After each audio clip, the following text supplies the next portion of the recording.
25 जून 2026 एक देश अपनी आज़ादी की सालगिरह मना रहा था। स्कूल बंद थे, दफ्तर बंद थे, लोग अपने परिवारों के साथ घरों में थे। लेकिन शाम 6:04 पर धरती ने ऐसा वार किया जिसने पूरे देश को हिला दिया। पहले 7.2 तीव्रता का भूकंप और फिर महज 39 सेकेंड के बाद 7.5 तीव्रता का दूसरा झटका। 1 मिनट से भी कम समय में वेनेजुएला जश्न से त्रासदी में बदल चुका था। और सबसे डराने वाली बात, वैज्ञानिकों को डर है कि यह आपदा आने वाले दिनों में 21वीं सदी की सबसे बड़ी प्राकृतिक त्रासदियों में से एक साबित हो सकती है। जब पहला झटका आया तो लोगों ने इसे सामान्य भूकंप समझा।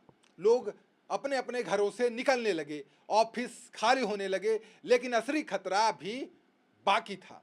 सिर्फ 39 सेकेंड के बाद दूसरा झटका आ गया, 7.5 तीव्रता का, इतना शक्तिशाली कि काराकास से लेकर ला गुआइरा तक इमारतें कांप उठी। कई जगहों पर सड़कें फट गई, एयरपोर्ट की संरचना को नुकसान पहुंचा, बिजली और संचार सेवाएं प्रभावित हो गईं, लोगों के मोबाइल के नेटवर्क ठप पड़ने लगे और महज कुछ ही मिनटों में पूरे देश में मच गई अफरा तफरी।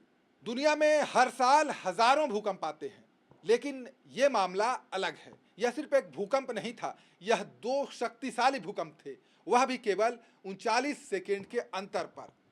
विशेषज्ञों के मुताबिक यह क्षेत्र कैरेबियन और दक्षिण अमेरिकी टेक्टोनिक प्लेटों के बीच स्थित है, यानी पृथ्वी की 2 विशाल प्लेटों के टकराव का इलाका। और यही कारण है कि ऊर्जा का विस्फोट बेहद शक्तिशाली रहा। यूएसजीएस के मॉडल के प्रारंभिक विश्लेषण में चेतावनी दी गई कि यदि क्षति का स्तर अनुमान के मुताबिक निकला तो अंतिम मानवीय नुकसान हजारों में पहुंच सकता है। कुछ मॉडल तो 10,000 से 1 लाख तक संभावित मौतों की आशंका जता रहे हैं। हालांकि यह संख्या अंतिम नहीं है, लेकिन इस चेतावनी से दुनिया भर की आपदा एजेंसियां सतर्क हैं। भूकंप का सबसे ज्यादा असर ला गुआइरा, काराकास, अरागुआ और आसपास के इलाकों में देखा गया। कई इमारतें क्षतिग्रस्त हो गईं, अस्पतालों पर दबाव बढ़ गया, हजारों लोग अपने घर छोड़कर खुले मैदानों और सड़कों पर रात बिताने को मजबूर हो गए।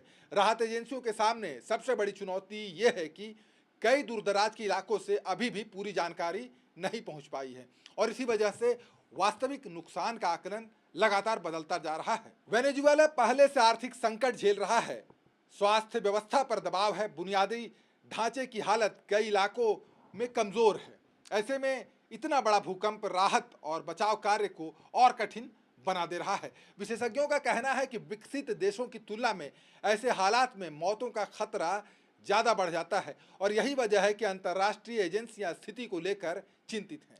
इस आपदा के बाद दुनिया भर से संवेदनाएं आने लगी हैं। कई देशों ने मदद की पेशकश की है। भारत ने भी पीड़ितों के प्रति संवेदना जताई है और जरूरत पड़ने पर सहायता का भरोसा दिया है।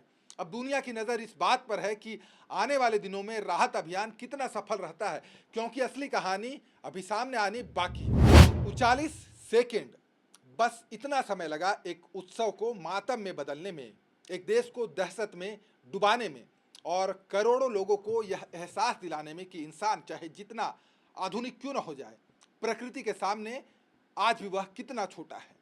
वेनेजुएला अभी मलबे में जवाब तलाश रहा है और पूरी दुनिया इंतजार कर रही है कि आखिर इस त्रासदी का पैमाना कितना बड़ा है।